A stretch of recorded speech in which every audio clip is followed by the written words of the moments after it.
when I joined CMU in 2023 at nabigyan tayo ng chance na maging program chair ng JORN, nakita ko talaga yung hunger among our journalism students na gusto talaga nilang magkaroon ng isang platform kung saan sila mas matututo pa beyond the four walls of the classroom. At ako bilang isang dating miyembro ng media, no, naisip ko ito yung chance ko para mai-share ko yung mga experiences, yung mga knowledge ko sa 13 years ko sa media industry.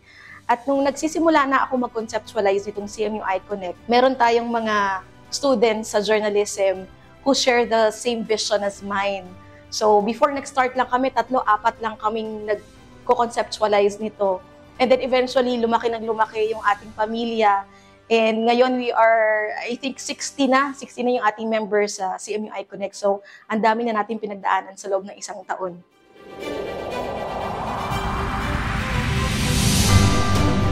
Naku, ang daming challenges. Una sa lahat, wala kaming gamit. As in, walang gamit. So, sarili-sariling pahiram ng gamit, no? Ako, pinapahiram ko sa kanila yung mga gamit na meron ako. Ganun din yung ating mga students. Tapos nakikihiram lang tayo ng room para tayo ay makapag-tape. Wala rin tayong masyadong pera, no? Pag tayo ay lumalabas. So, lahat ay galing sa sarili nating bulsa. But eventually, dahil nakita ng city at ng management yung pagpupursige natin, no?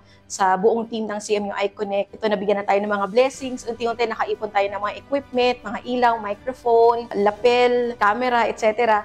At ito, ngayon, nabiyayaan tayo ng isang bagong studio, mas malaking studio for CMU iConnect. So, mas makakagalaw na tayo at mas marami na tayong program sa pwedeng magawa.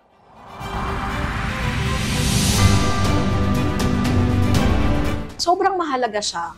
Kasi, syempre, tayo bilang graduate din ng communication, ng broadcasting, mas na-appreciate kasi natin yung course natin kapag na-apply natin siya. No? So, importante na meron tayong ganitong platform kung saan yung ating pinag-aaralan sa room at nagagawa natin ng actual at nagagamit natin yung ating skills at talento sa pagbabalita.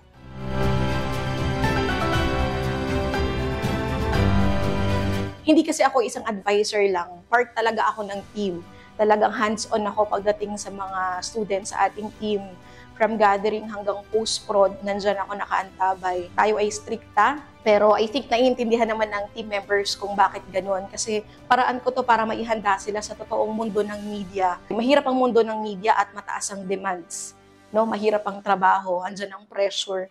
So gusto ko ngayon pa lang, habang bata pa sila, ay ina-apply na nila ito at they know how it feels. At hinahanda natin sila bilang mga professional someday.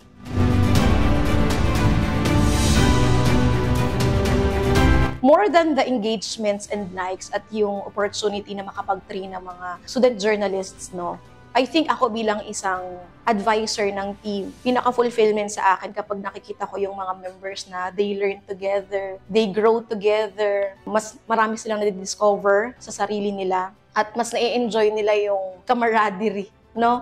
Yung teamwork ng bawat isa. At ngayon nga, nakapunta na tayo sa ibang bansa, nakapag-report tayo sa Vietnam, may mga student journalist tayong nadala sa China. Imagine, sino bang estudyante ang makaka-experience noon? Na-experience yan ng ating mga journalism students dito sa CMU. And aside from that, ako na-realize ko, it's not my time anymore. I want my students to shine, and I want them to shine the brightest. So gusto kong ibigay ang spotlight sa kanila.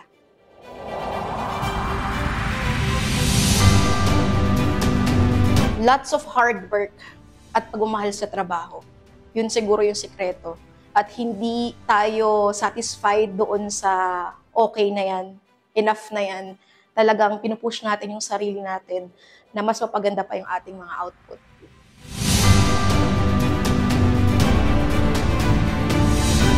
Ang pangarap ko sa CMU iConnect, sana tumagal pa tayo ng mahabang panahon para mas marami pang matutong mga estudyante at mas marami pa tayong ma-produce na mga future journalists, no, para sa ating bansa. Mawala man tayo dito, sana ay magpatuloy itong CMU iConnect. And ako para dun sa team ko, no, gusto ko someday ay makasabay na sila or magkaroon sila ng trabaho sa mga media entities. At alam kong dahil sa training nila sa CMU iConnect, kayang-kaya nila makipagsabayan kahit kanino.